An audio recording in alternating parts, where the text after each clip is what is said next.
Assalamualaikum warahmatullahi wabarakatuh. Shalom, Om Swastiastu, Namo Buddhaya, salam kebajikan untuk kita semua.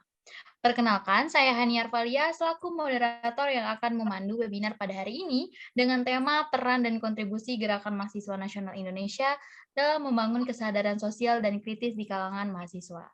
Sebelum kita memulai acara pada hari ini, yakni webinar, alangkah baiknya jika kita berkenalan terlebih dahulu dengan narasumber kita yang sangat hebat dan tentunya berkompeten di bidangnya. Telah hadir di tengah-tengah kita empat pembicara webinar pada hari ini. Di sini ada Farah Syarani, Abelio Jose, Laura Audrey, dan juga Raffi Wahyudi. Oke, selamat malam Farah, Abelio, Rafli, dan juga Laura. Gimana nih kabarnya pada hari ini?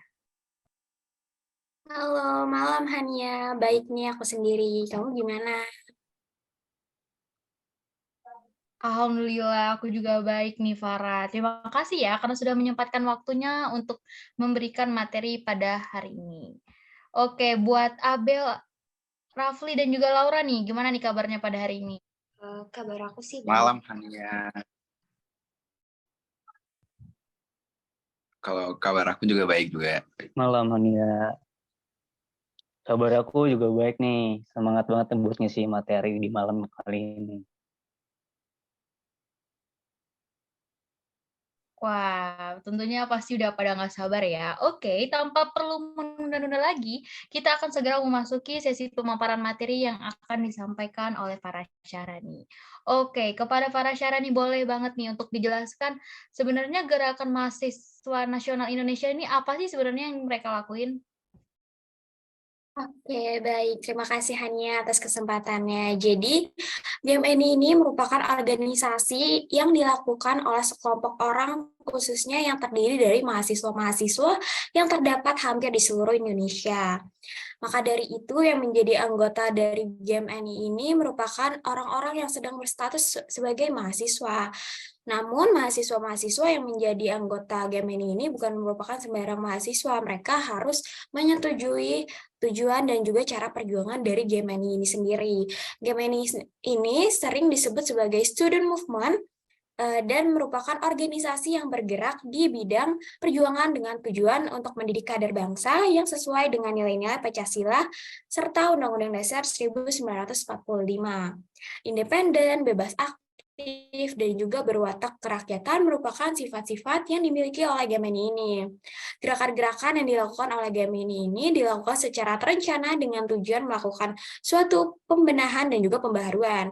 Nah, pembenahan dan pembaharuan ini meliputi berbagai aspek seperti aspek sosial, politik, ekonomi, budaya, dan lain sebagainya. GMNI ini juga merupakan organisasi yang berlingkup nasional yang bersifat kebangsaan dan bukan merupakan organisasi yang bersifat kedaerahan ataupun golongan. Setiap anggota dari GMNI ini juga pastinya memiliki jiwa, roh, serta semangat sebagai seorang pejuang. Mahasiswa marhainis yang progresif dan revolusioner sangat diutamakan dalam GMNI ini. GMNI ini juga merupakan organisasi yang terstruktur dan terorganisir dalam menjalankan tugasnya. Lalu GMNI ini juga merupakan sebuah wadah pembinaan kader bangsa untuk mempersiapkan kader yang lebih berkualitas serta memiliki potensial menjadi mengabdi kepada bangsa dan juga negara. Nah, seperti itu. Oke, terima kasih kepada Farah atas penyampaian materi yang cukup komprehensif. Oke, selanjutnya saya mengundang Abelio di sini untuk menjelaskan mengapa sih sebenarnya kelompok Gerakan Mahasiswa Nasional Indonesia ini dikategorikan sebagai infrastruktur politik. Kepada Abelio, waktu dan layar saya persilahkan. Oke, baik. Terima kasih Hania. Sebelumnya di sini saya akan menjelaskan apa itu infrastruktur politik. Infrastruktur politik adalah sarana dan prasarana yang mendukung proses politik seperti partai politik, kelompok kepentingan, kelompok penekan, media massa, teknologi informasi, organisasi masyarakat sipil, dan kebijakan publik. GMNI dapat dikategorikan sebagai infrastruktur politik karena organisasi ini memiliki peran penting dalam pendidikan politik dan menghubungkan kepentingan yang kompleks dan beraneka ragam dalam kehidupan bermasyarakat. GMNI juga memiliki komite politik yang berperan dalam politik kekuasaan. Selain itu, GMNI memiliki ideologi perjuangan yang menjadi dasar organisasi ini, yaitu Marhaenisme. GMNI dapat dikategorikan sebagai infrastruktur politik, dapat membahas peran GMNI dalam pendidikan politik, hubungan GMNI dengan kepentingan masyarakat, serta ideologi perjuangan GMNI yang menjadi dasar organisasi ini. GMNI adalah sebuah organisasi mahasiswa yang berfokus pada gerakan politik di Indonesia. Kemudian, ada beberapa alasan mengapa GMNI dapat dikategorikan sebagai infrastruktur politik. Yang pertama, ada aktivitas politik. GMNI secara aktif terlibat dalam aktivitas politik seperti mendukung atau mengkritik kebijakan pemerintah, mengorganisir kampanye politik, dan berpartisipasi dalam pemilihan umum. Mereka memiliki jaringan dan struktur organisasi yang memungkinkan mereka untuk beroperasi dalam ranah politik. Yang kedua, ada pengaruh politik. GMNI memiliki pengaruh yang signifikan dalam politik Indonesia, terutama dalam kalangan mahasiswa dan pemuda. Mereka seringkali menjadi suara yang mewakili aspirasi dan tuntutan mahasiswa terkait isu-isu politik, sosial, dan ekonomi. Yang ketiga, ada misi politik. GMNI memiliki misi politik yang didefinisikan dalam konstitusinya. Misi ini mencakup upaya untuk memperjuangkan demokrasi, kemerdekaan, dan keadilan sosial.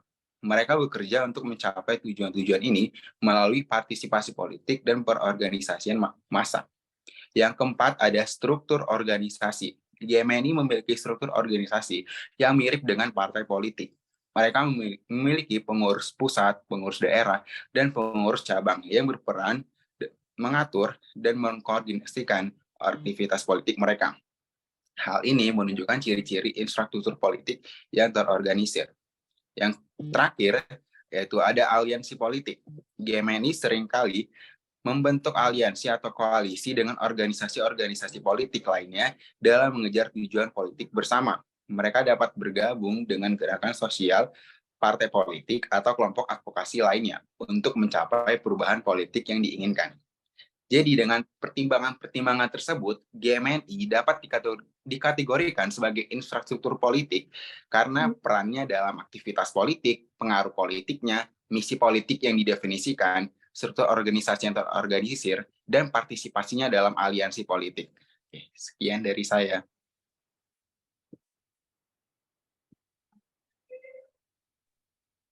Baik, saya ucapkan terima kasih kepada Bel atas penjelasannya. Oke, selanjutnya di sini saya mengundang Laura Audrey untuk menjelaskan sebenarnya bagaimana sih proses Gerakan Mahasiswa Nasional Indonesia ini mempengaruhi keputusan politik. Apakah ada keputusan politik yang lahir berdasarkan pengaruh dari Gerakan Mahasiswa Nasional Indonesia ini tersendiri? Oke, kepada Laura Audrey, waktu dan layar saya persilahkan. Baik, terima kasih Hania atas kesempatannya.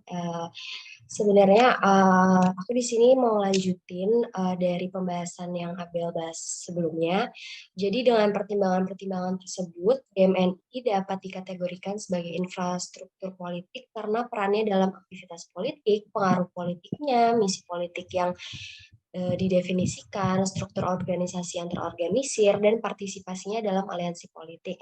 Nah, hal ini nih yang nunjukin bahwa GMNI sendiri senantiasa mencoba mempertahankan prinsip-prinsip independensinya di hadapan kekuasaan dan memiliki aturan yang tegas mengenai independensi organisasi yang harus diterjemahkan dalam berbagai praktek politik organisasi. Dan berbagai sikap kritis terhadap kebijakan kekuasaan merupakan bentuk dari peneguhan bahwa GMNI membangun relasi kritis terhadap kekuasaan. Nah, GMNI juga dapat dimaknai sebagai suatu entitas sosial yang dapat menjembatani antara masyarakat umum dengan negara. Hal ini tercermin dari berbagai kebijakan dan isu yang diangkat. Salah satu persoalannya yaitu mengenai pencabutan subsidi BBM yang mengakibatkan kenaikan harga BBM akibat kebijakan yang ditempuh oleh mantan Presiden SBY dengan wakilnya Yusuf Kala. Untuk Presidium GMNI sendiri telah menyerukan sikap penolakannya terhadap kenaikan BBM. Sikap ini menunjukkan bahwa ada mediasi yang dilakukan oleh organisasi ini antara kepentingan rakyat di satu sisi yang jelas akan menerima dampak yang lebih berat akibat kenaikan BBM dengan negara sebagai pemegang kendali kebijakan. Nah, GMNI berupaya mempengaruhi pendapat dan opini publik melalui kegiatan-kegiatan yang bersifat demonstratif seperti halnya unjuk rasa sehingga dapat tergolong kesadaran dan kekuatan kolektif yang lebih besar di kalangan masyarakat luas. Dan GMNI memainkan peranan penting dalam masyarakat demokratis di mana mendorong masyarakat untuk merumuskan kepentingannya, memasuk informasi bagi publik mengenai perkembangan-perkembangan politik, serta mengartikulasikan kepentingan masyarakat secara jelas dan tepat jika dibandingkan dengan partai politik melalui pemilihan umum. Sekian dari aku, terima kasih. Baik, terima kasih saya ucapkan juga kepada Laura atas penyampaian materi yang telah diberikan. Oke, selanjutnya saya akan memanggil Raffi Wahyudi untuk menjelaskan sebenarnya bagaimana sih relasi antara pemerintah dengan Gerakan Mahasiswa Nasional Indonesia ini dalam kehidupan politik. Kepada Raffi Wahyudi, waktu dan layar saya persilahkan. Oke, baik. Terima kasih Hania atas kesempatannya. Jadi di sini aku mau ngejelasin nih, gimana sih relasi antara GMNI dan pemerintah, khususnya di kehidupan politik di Indonesia sendiri. Jadi dalam kehidupan politik, hubungan antara pemerintah dan GMNI bisa beragam tergantung pada situasi dan kondisi politik yang sedang berlangsung saat itu.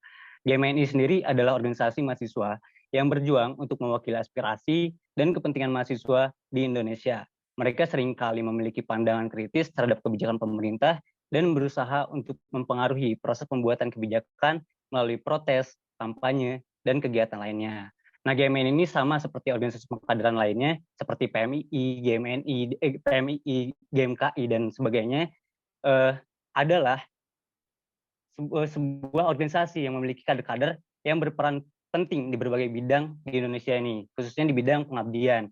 Para kader GMNI telah berkontribusi di bidang politik, pemerintahan, ekonomi, akademisi,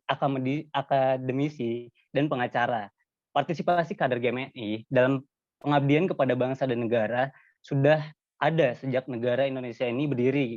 Mereka mendapatkan pendidikan dan pelatihan sejak masa mahasiswa hingga jenjang magister di perguruan tinggi. Mereka terlibat dalam struktur organisasi mulai dari tingkat yang paling rendah hingga kepengurusan tertinggi.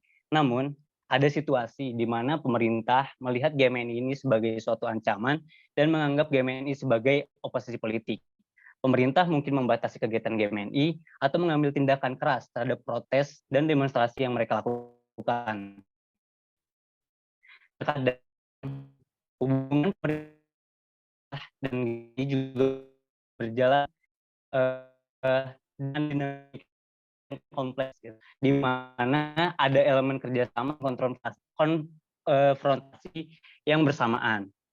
Perlu diingat juga kepemimpinan yang ada serta sikap dan strategi yang diadopsi oleh GMNI sendiri dalam menjalankan peran mereka sebagai gerakan mahasiswa. Selain itu, kondisi politik dan sosial Indonesia juga mempengaruhi dinamika antara pemerintah dan GMNI. Seperti itu penjelasannya, Hania. Oke, terima kasih saya ucapkan kepada Raffi Wahyudi dan teman-teman semuanya yang telah memberikan penyampaian materi. Wah, sangat menarik sekali ya materi tadi yang telah disampaikan oleh para Syahrani, Abelio, Laura, dan juga Rafli. Penjelasannya juga sangat lengkap dan komprehensif. Saya ucapkan terima kasih atas pemaparan materi yang telah diberikan. Maka, kita sudah berada di penghujung rangkaian acara webinar pada hari ini. Saya mengucapkan terima kasih kepada semua peserta atas partisipasi dan antusiasme yang tinggi dalam mengikuti webinar ini. Tidak lupa saya ucapkan terima kasih dan apresiasi setinggi-tingginya kepada 4 pembicara kita yang sudah bersedia meluangkan waktunya untuk datang hari ini, serta memberikan pemaparan materi yang tentu sangat bermanfaat untuk kita semua. Saya mengucapkan mohon maaf apabila ada salah tutur kata dan kekurangan. Saya Hania Arvalia selaku moderator pamit undur diri, sampai bertemu di lain kesempatan. Terima kasih dan sampai jumpa. Wassalamualaikum warahmatullahi wabarakatuh. Shalom, Om Santi Santi Om Namo Buddhaya. Selamat malam semuanya.